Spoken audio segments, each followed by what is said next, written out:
welcome to the Wayfaring Panda. I'm Annette. Today I'm mass producing some graduation cards for some of my preschool students who will be going into kindergarten next year. And since I need to make 11 of them, I'm going to do kind of an assembly line process. So I'm doing one step at a time and just doing them all. So to start with, I'm using some Neenah Solar Crest white paper, which is Copic friendly, and I'm also using Lawn Fawn's jet black ink. So I'm going to combine some Disney products with Lawn Fawn products to make this.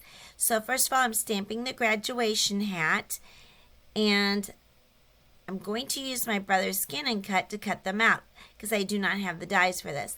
Even if you did have the die for this, it would take a long time passing this through every hat that you need to make, because I need to make at least 11, and actually I need to make more than 11 because I'm going to have more than one character on some of the cards.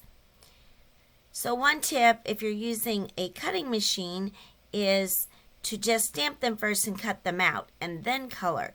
That way, if the cutting machine doesn't cut the hats out correctly, you didn't waste all that time coloring.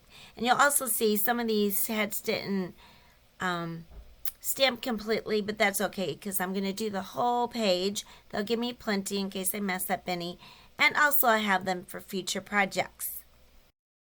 While my Scan and Cut is cutting the hats out, I'm going to go ahead and stamp the sentiment, and I'm adding a hat to the inside. So in order to speed up the process, it helps to use a stamping platform. So I have Tim Holtz Tonic platform, which is not sold in the United States anymore. I believe it's still available in Europe.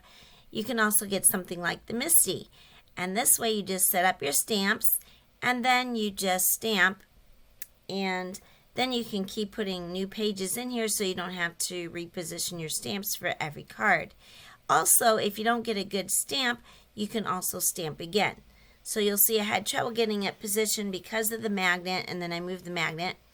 Also, I was using my Lawn Fawn jet black ink, which didn't get a really good impression, so I switched to my VersaFine Clair. Now, I'm not sure that the Lawn Fawn jet black ink isn't that dark. I've had this longer than my other stamp pad, so it may be just that it's drying out. I just showed doing a couple of the cards because I'm sure you get the idea. And also, I apologize for getting my head in the way. I was looking to make sure everything was lined up correctly. Next, I color all my hats with my Copic markers. I had zoomed in a lot so that you could see, but then it got blurry. So I'm only going to show you the one since it's kind of blurry. So I'm starting with my W9, and I go underneath where the brim meets the top of the hat. That's where it'd be darkest, and I'm using W9, and then I switch to W7 for the bottom of the hat. And then on top, I do my dark color first, which is W7, and then I blend it out with W5 and making it lighter towards the top, but on the right-hand side as if the sun's or the light's coming in from the right-hand side. I do the same on all the hats, and then I just color the tassels different colors depending on which card I'm going to put them on. So on this first card, I'm using a bright yellow, which is Y15. And I'll list all the products that I'm using in the description below. Some of these products will be affiliate links. They don't cost you anything extra to use, but I do get a small commission from any sales that the links generate, and that does help support my site and my channel. Okay, now this is one that I put together before I do the assembly line, and I forgot to stamp that, so I'm going to have to stamp the inside of it. So I did that just to make sure that the card design was what I wanted before I made a whole bunch of them. So I didn't put on the graduation hat, so this obviously there's nothing graduation about it. So I just add a hat, and now it's a graduation card. So you can turn anything you have into whatever theme you want. Just look through your stash and see what you can change. So this is taking a Disney Punch-Out and adding a Lawn Fawn hat.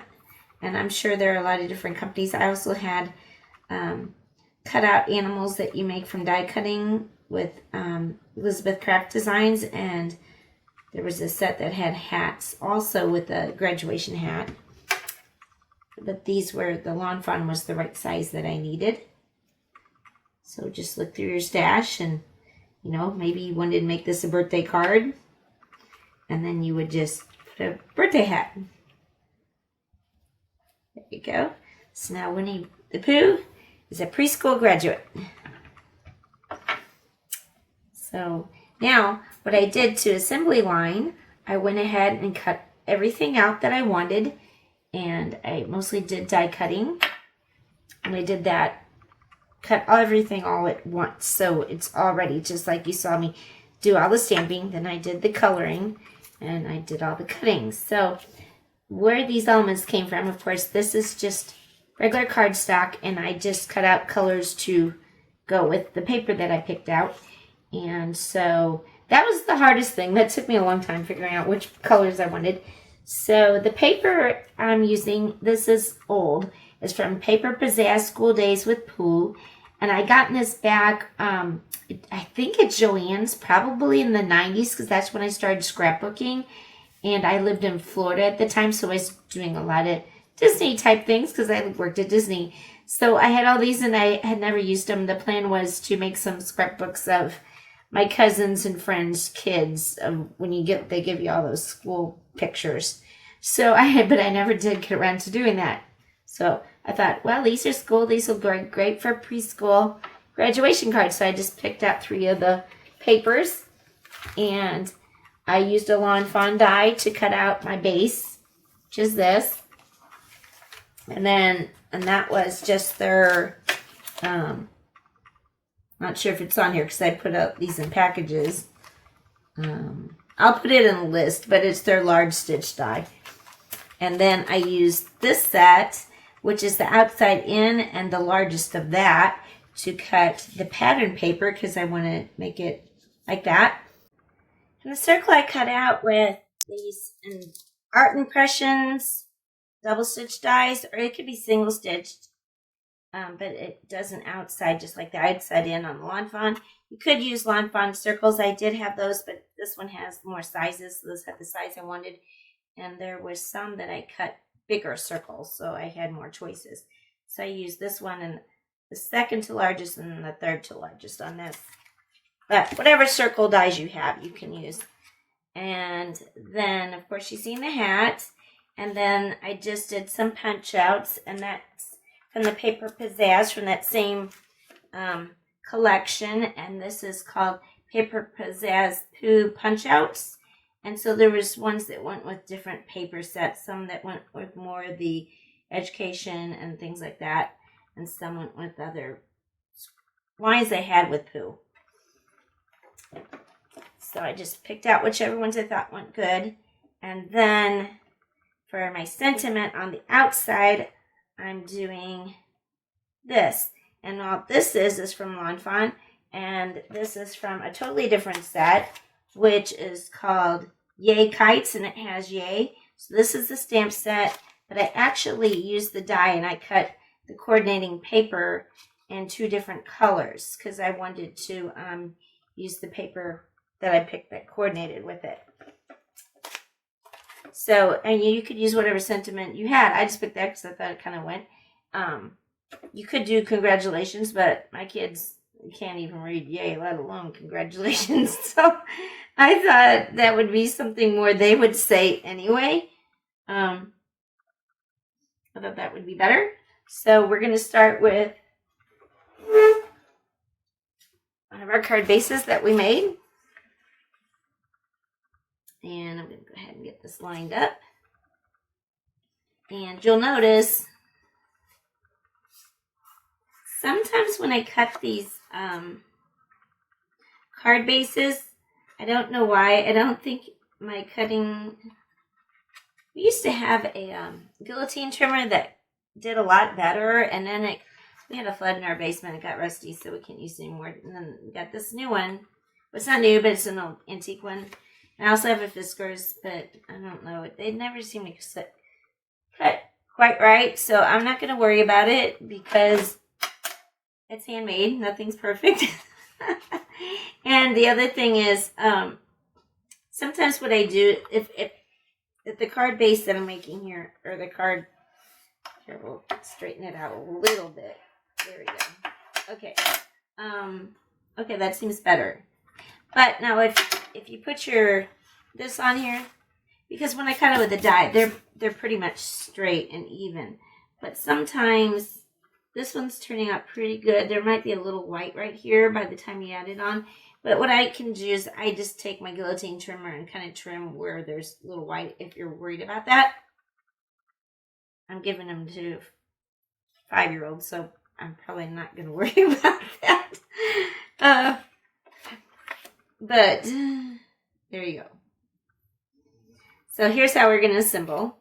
And then they'll all look a little different because they all have different papers, different colors that coordinated, and of course different punch outs. So I'll go through this first one and everything else. I may show it all, but in fast motion. So we're going to just put our layer here. And you could use tape, but most tape is not repositionable. And so if you don't get it quite lined up, and I hardly ever do, then you can't move it at all. Now, I find most of the glues I have used stick really good. In fact, if I go back in a few seconds, you probably can't move it. So if using these 2 layered dies now, you'll see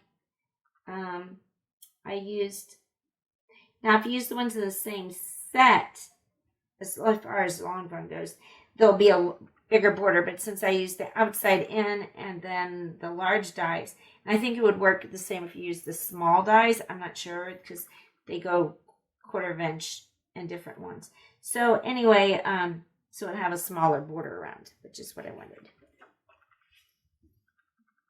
But if you wanted a larger border, you would use the smallest, or use the large one and then the next size down. And then I think they're scaled to where then it would have I think it's a 1/4 of an inch border around, where this is more like an 1/8 of an inch. If you use from different ones. I just have the large stitched rectangle die, and then I think there's a small, but then I got the outside in large, so those were a 1/4 inch separate, but you could get from the same one. But I think almost every Stampin' Die company has these stitched rectangles and stitched circles. I mean, really, why do you need more than one set unless you're a demonstrator? They're all circles and dies, so. All right.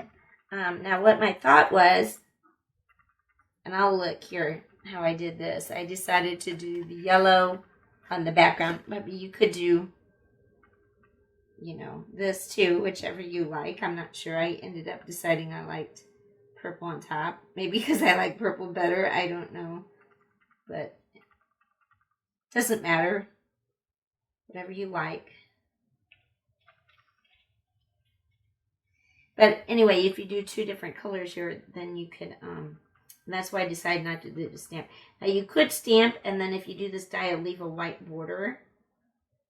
But since I have it all filled in here, there's no white border on my card.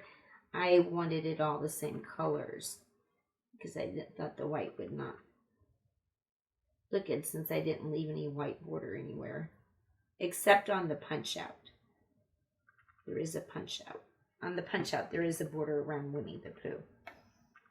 But I guess I should have left this. I was afraid I would get this off screen, so I always forget where I lined everything up.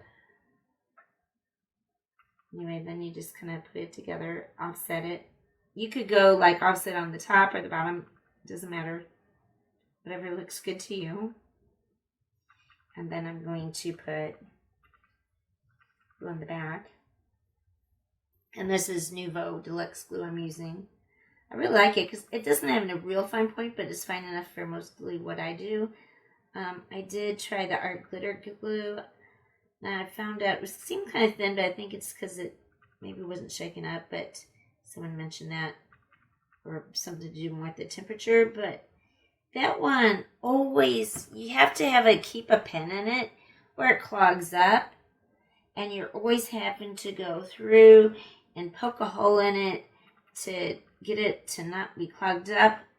This one I hardly ever gets clogged up unless I haven't used it for quite a long time or if it's getting near the end.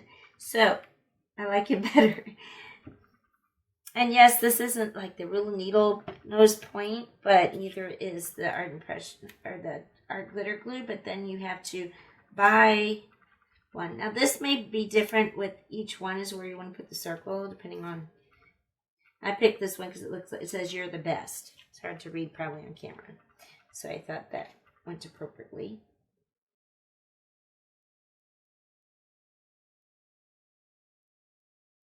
And I'm doing 11 of these.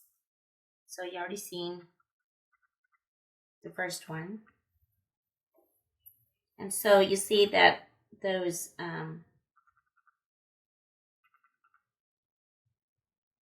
graduation hats that I did them different colors, and now you can see why, because I used different papers. So I wanted the hats to go with, in this case, the yellow.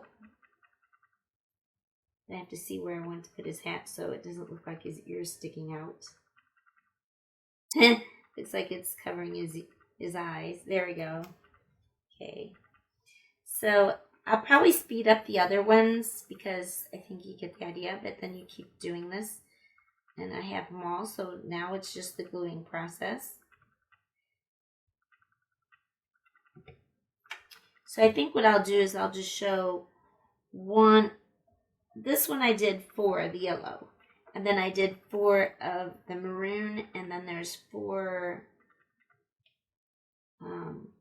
The last page I only did 3 because I only have 11. I actually was going to have 12 graduates, but one went away. So his parents didn't write us, so I don't know. They told, it was something planned. They told the after school care that they were leaving. And actually the student told me he was leaving. That was his last day. But the parents never wrote. So I'm assuming they went on vacation because they didn't move away. They're coming back. So I'm assuming they went on vacation. But they didn't tell us. So I really don't know. Anyway, so I won't be able to give him a graduation card because he's not at school. Okay, I finished making all of the 11 cards. So here's the original one I did as my prototype, and I stamped inside. And I don't remember if when I was filming this you could tell, but I accidentally glued the image upside down. So I cut this part off, and I had made an extra card base, so that worked out. So I just glued it onto this one. And so it's 2 of the white things thick, but it's okay because I'm not mailing, so I'm not worried about how much it weighs. And see which ones you like best. And same colors and patterns with this one. And this is Piglets. You're the best, so it's the same punch-out images. And then this is the same, except it's Tigger. You notice his eyes hardly show, but Tigger always has his eyes squinty, or a lot of times he does.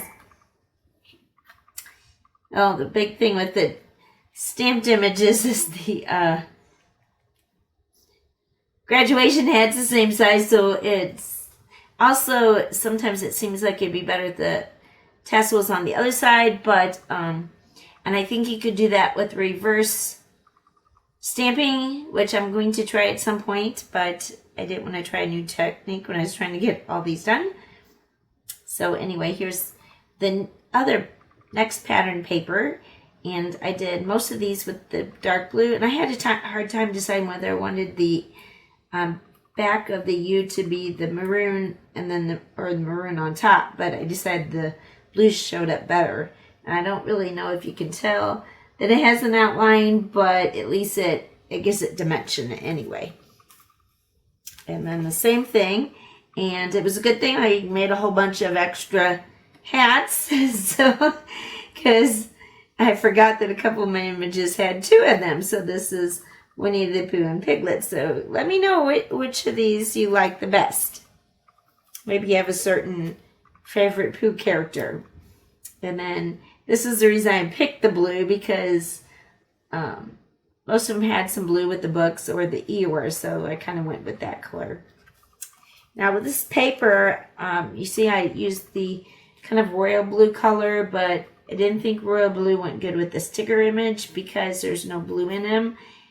And so I went with this color because of it's close to his nose and then the book. So then that's why I chose this color for his tassel and for the pink, and then of course for the outline color. And then I think that's where I decided to use the maroon on the top because the pink was light. And then this was my third pattern paper, which I like the best, but I really wanted something more to this color, but I couldn't find one. So this was the best I could come up with. I'm not sure. And the Copic color also, I picked the color that went more with this because I didn't have this. So I had to go with which color I had. So here's Tigger. And these I did all the same. And I only did 3 of these since I only needed to 11 of them. And I stuck with all the paper that had the alphabet letters because, of course, that was a big focus in preschool, was getting them to, especially when it's going into kindergarten, getting them to recognize the letters and hopefully be able to write their name and at least recognize their name. So this might be my favorite. I'm not sure. Which one is your favorite? And I thank you for watching and have a wonderful day. If you're not already a subscriber, I'd really appreciate if you could subscribe to my channel. If you're already a subscriber, thank you very much and thank you for supporting my channel. Have a wonderful day.